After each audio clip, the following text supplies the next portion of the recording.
GED Science Practice Test 2. Question 1. Mia believed that meditating for 14 days in a row could make students happier. To test her hypothesis, she conducted an experiment with 40 fellow students in her class. She provided each of these students an app that guides users through a 5 or 10-minute meditation. She divided the 40 students into 2 groups of 20. She asked each group to use the app once a day for 14 days. She asked group number 1 to do the 5-minute meditation and asked group number 2 to do the 10-minute meditation. After the 14th day, she gave each student a survey designed to measure happiness levels. The survey results showed both groups at very similar happiness levels, with group number 1 recording slightly more happiness. Based on the results of this experiment, she concluded that doing 14 days of meditation does not make students happier. After Mia presented the results to her class, her teacher told her that she made an error in designing her experiment. What error is the teacher most likely referring to? Option A. She should have had another group try 15 minutes of meditation. Option B. She should not have stopped the experiment after 14 days. Option C. She should not have used a survey to measure happiness levels. Option D. She should have had a control group that did not meditate. The correct answer is option D. She should have had a control group that did not meditate. A control group is essential in experimental design to compare results against a baseline where no intervention occurred. Question 2. Sustainable agriculture is the act of farming using principles of ecology, or the study of relationships between organisms and their environment. Unsustainable agriculture involves practices that can cause long-term damage to soil over time. This includes too much tillage leading to erosion and irrigation without adequate drainage leading to soil salinization. Long-term experiments have provided some of the best data on how various practices affect soil properties essential to sustainability. In the United States, the USDA Natural Resources Conservation Service specializes in providing technical and financial assistance for those interested in pursuing natural resource conservation and production agriculture as compatible goals. The most important factors for an individual farm are sun, air, soil, nutrients, and water. Of the 4, water and soil quality and quantity are most amenable to human intervention through time and labor. Which sentence from the paragraph supports the idea that specific farming techniques used by humans are responsible for the environmental damage caused by unsustainable agriculture? Option A. Sustainable agriculture is the act of farming using principles of ecology, or the study of relationships between organisms and their environment. Option B. Unsustainable agriculture involves practices that can cause long-term damage to soil over time. Option C. This includes too much tillage leading to erosion and irrigation without adequate drainage leading to soil salinization. Option D. Long-term experiments have provided some of the best data on how various practices affect soil properties essential to sustainability. The correct answer is option C. This includes too much tillage leading to erosion and irrigation without adequate drainage leading to soil salinization. The sentence mentioning tillage and irrigation specifically describes human-led farming practices causing damage. Question 3. As part of a study on how skin type and redness correlate when exposed to different amounts of UV light, a scientist set up an experiment to see how much redness occurred on various skin types. The scientist classified 100 people into 6 different categories of skin type, exposed them to increasingly higher doses of UV light, and recorded the level of redness that appeared on the skin. Which is an independent variable and which is a dependent variable in this experiment? Option A. An independent variable is the skin type. A dependent variable is the amount of UV light. Option B. An independent variable is the redness. A dependent variable is the amount of UV light. Option C. An independent variable is the amount of UV light. A dependent variable is the skin type. Option D. An independent variable is the skin type. A dependent variable is the redness. The correct answer is option D. An independent variable is the skin type. A dependent variable is the redness. Skin type is the category being changed, independent, and redness is the resulting measurement, dependent. Question 4. 1990. Use the table below to answer questions 4 and 5. Option A. 1995 to 2000. Option B. 2005 to 2010. Option C. 2010 to 2015. Option D. 2015 to 2020. The correct answer is option Nan. Context row for table data.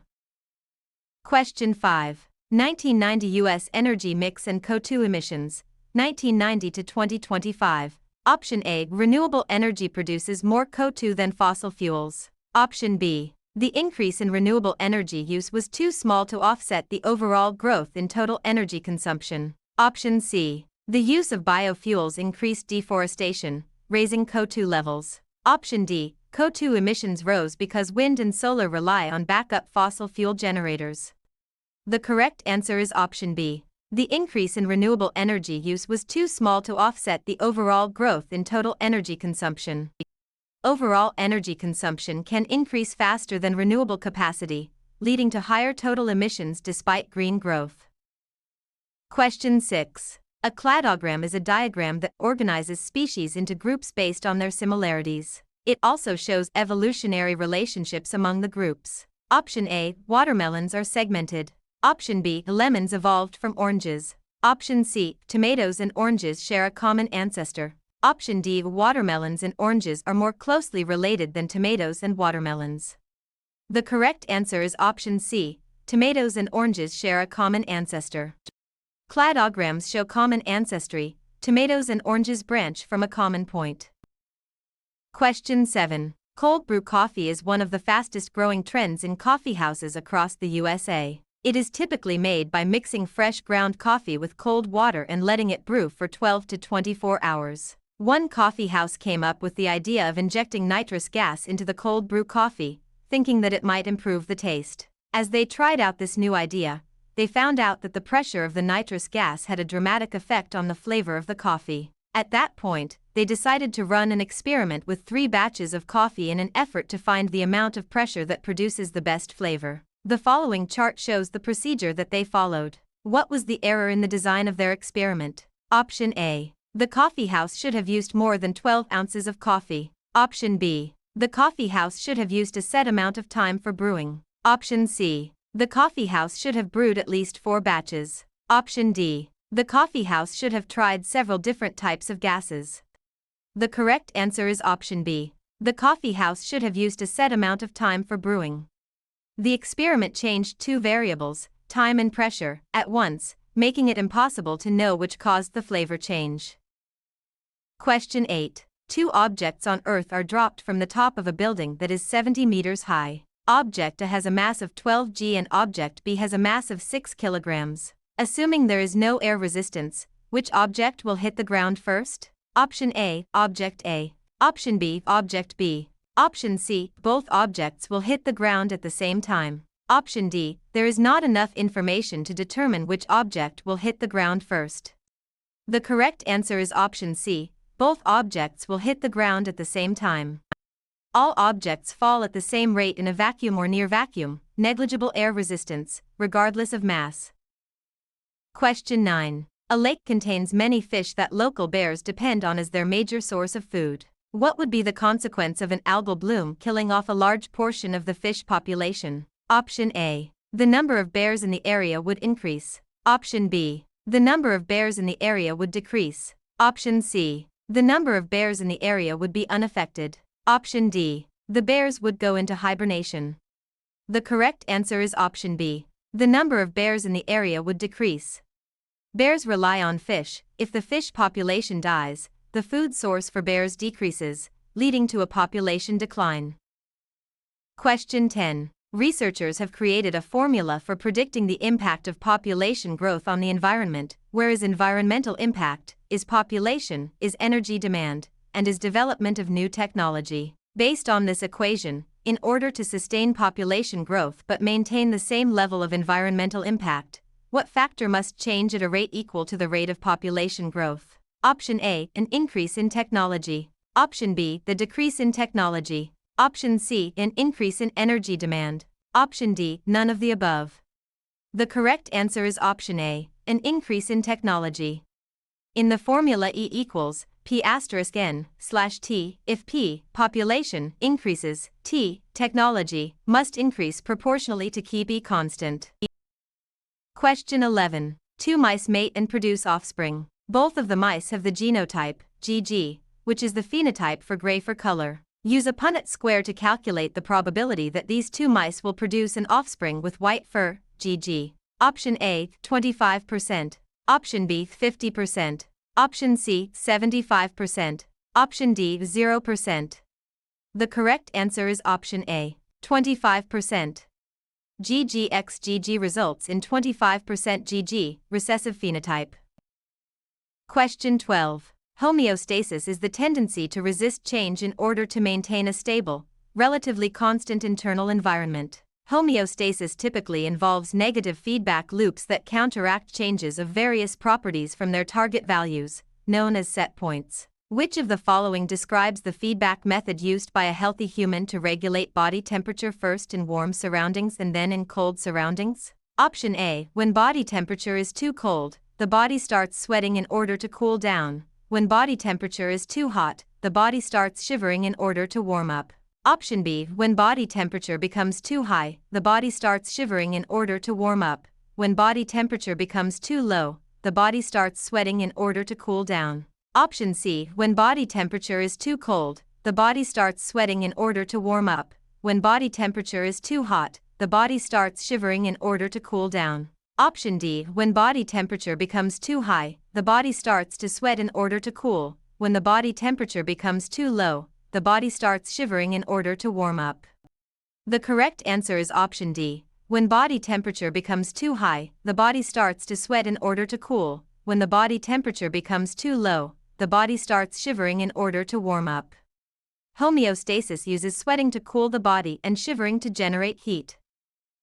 Question 13. In physics, momentum equals mass, in kg, x velocity, in m/s. If an object weighing 2,300 grams achieves a momentum of 2, what is its velocity? Option A, 9,133 m/s.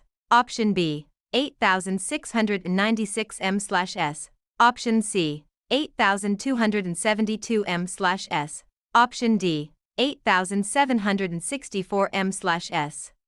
The correct answer is option B, 8,696 m/s. Velocity equals momentum / Massachusetts 2/2.3 kilograms equals 0.8696 m/s. Question 14. 333. Use the table to answer questions 14 and 15. Option A. Venus is about the same distance from Mercury and Earth. Option B. Jupiter is 3 times farther away from the Sun as Earth is. Option C. Mercury is the hottest planet in the solar system. Option D. Jupiter is the most distant planet in the solar system. The correct answer is option A. Venus is about the same distance from Mercury and Earth. Venus is approximately the same distance from Mercury as it is from Earth. Question 15. 333. Which of the following statements explains why Mercury is cooler than Venus? Option A. Venus saps away Mercury's heat. Option B. Venus periodically gets closer to the Sun. Option C. Mercury spins much faster than Venus. Option D. Mercury does not have an atmosphere. The correct answer is option D. Mercury does not have an atmosphere. Mercury lacks an atmosphere to trap heat, whereas Venus has a thick atmosphere causing a runaway greenhouse effect. Question 16. Question 16 refers to the following photograph of Halley's Comet taken in 1910. Option A. Seismic shocks. Option B. Water evaporation. Option C. Atmospheric aberrations. Option D. Gravitational lensing. The correct answer is option B. Water evaporation. Solar heat causes ices in the comet to evaporate, sublime, creating the visible tail. Question 17. Bob weighs an old, dry log and finds out it weighs exactly 1 kilogram. He burns the log until all that remains is gray ash. He then weighs the ash. The ash weighs 920 grams. The 80 grams of lost mass was due to the log giving up which element during combustion? Option A. Carbon. Option B. Nitrogen. Option C. Oxygen. Option D. Sodium. The correct answer is option A. Carbon. During combustion, carbon in the wood reacts with oxygen to form carbon dioxide gas, which escapes into the air. Question 18. A 7th grade class is performing a science experiment to determine which fertilizer causes tomato plants to grow the tallest. On day 1, they plant 5 tomato plants into different pots. Each plant receives the same amount of water and light throughout the experiment. Use the passage and table below to answer questions 18 to 20. Option A. Plant 1. Option B, plant 2. Option C, plant 3. Option D, plant 4. The correct answer is option A, plant 1. Plant 1 received no fertilizer, N/A, making it the control group for comparison. Question 19. A 7th grade class is performing a science experiment to determine which fertilizer causes tomato plants to grow the tallest. On day 1, they plant 5 tomato plants into different pots. Each plant receives the same amount of water and light throughout the experiment. Which of the following statements is supported by the experiment's result? Option A, big plant is the most effective of the fertilizers tested. Option B, juicy tomato may actually hurt tomato plants. Option C, giant tomato results in the biggest initial growth spurt. Option D, best grow promotes continuous growth in tomato plants. The correct answer is option B, juicy tomato may actually hurt tomato plants. Juicy tomato, plant 5, resulted in less growth than the control group, suggesting it might be harmful. Question 20. A 7th grade class is performing a science experiment to determine which fertilizer causes tomato plants to grow the tallest. On day 1, they plant 5 tomato plants into different pots. Each plant receives the same amount of water and light throughout the experiment. What is the mean plant height on day 15 of the experiment? Option A, 14.4 centimeters. Option B, 15 centimeters. Option C, 15.4 centimeters. Option D, 15.8 centimeters. The correct answer is option C, 15.4 centimeters. The sum of heights, 14 plus 16 plus 16 plus 18 plus 13, is 77. 77 divided by 5 is 15.4.